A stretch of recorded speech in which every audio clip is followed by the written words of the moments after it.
Hello mga ka-London! Loan dito, loan doon. For today's video ay panibago na namang online loan application ang ating re-reviewin. Tara, samahan niyo akong alamin kung ito na ba ang magiging solusyon sa pera, problema natin. Kung bago ka nga lang pala sa channel na ito ay mag-subscribe ka na at i-click ang notification bell para lagi kang updated sa mga susunod pa nating mga videos. Itong online loan application na re-reviewin natin ngayong araw ay may 4.8 na rating. So, napakataas niyan.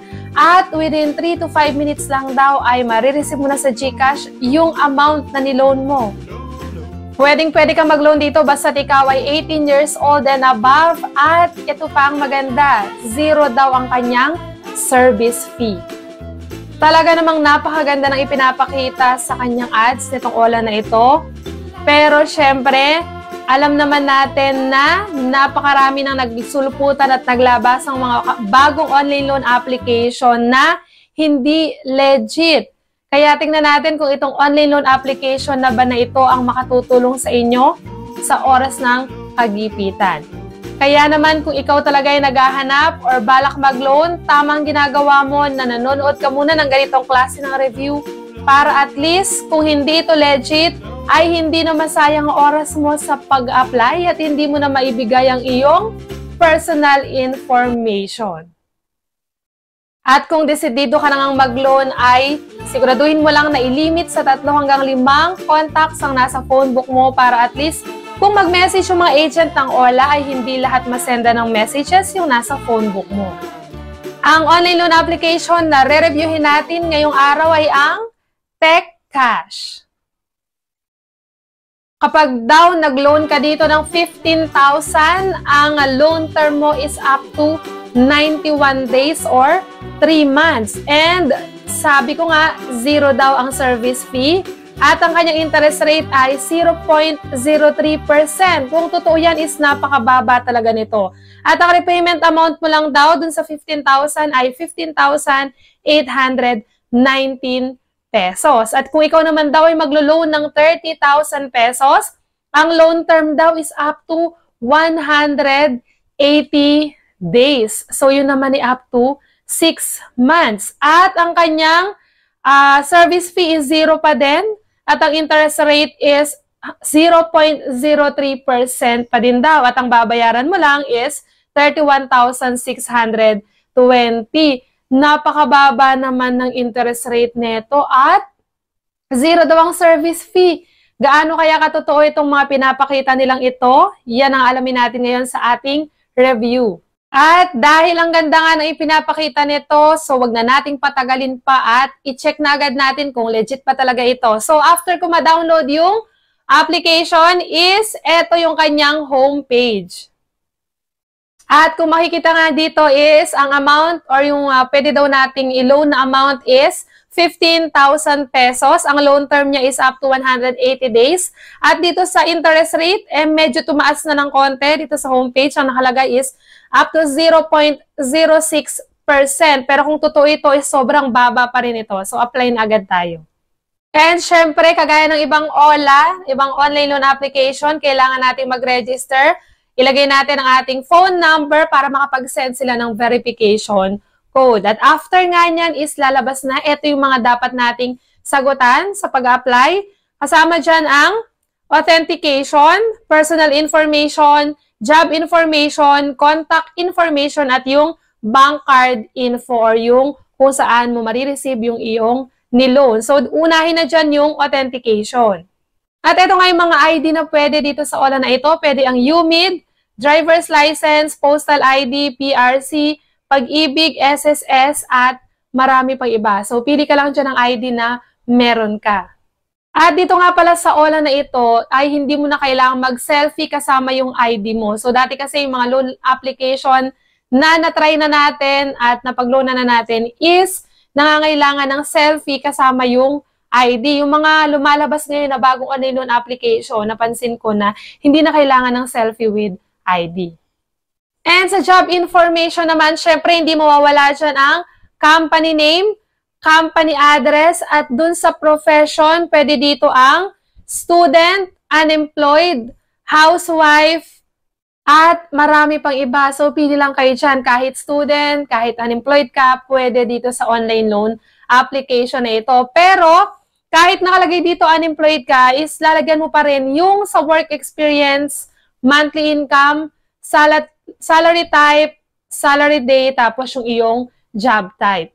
At after ngang masagutan yung about sa job information, ay dito na tayo sa contact information. So, ito na yung tinatawag nating contact reference. So, dito sa online loan application na ito is kailangan mong magbigay ng 5 contact reference. So, syempre, kailangan mo ilagay kung anong relationship mo dun sa inilagay mong contact reference, tapos yung kanyang pangalan or yung kanyang name, tapos syempre yung kanyang phone number. At advice lang pag maglalagay tayo ng contact reference, make sure lang natin na alam nung tao na yun na ginamit natin sila as contact reference. Kasi mamaya magulat sila pag may tumawag sa kanila or may mag-message sa kanila. Kapag kasi hindi tayo na-contact ng mga agent ng OLA na yan, ay siguradong sila na ang susunod nilang kokontakin. At after nga yan, ay dito na agad tayo sa bank information o yung tinatawag nating payment information kung saan natin marireceive yung amount na or pera na niloan natin. So, kung e-wallet ang pipiliin mo, pwede dyan ang GCash, Paymaya, Coins, at GrabPay. Sa mga banks naman is madaming pagpipilian din dyan. So, syempre, madalas kong ginagamit is GCash.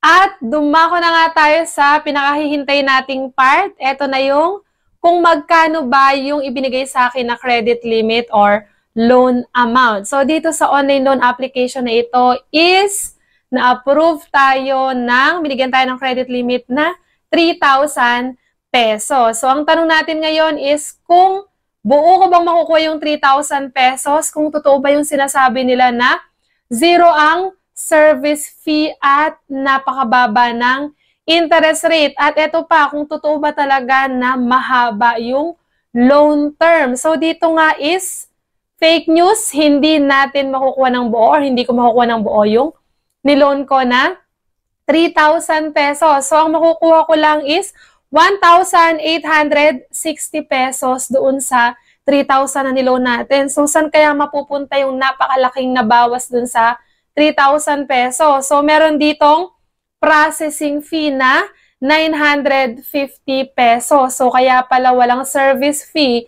Iba lang pala yung term na fee na mababawas dun sa niloan natin. So, ang kanila pala is processing fee, hindi service fee. Tapos, ang total interest fee niya is 19 pesos. So, mababa nga yung interest.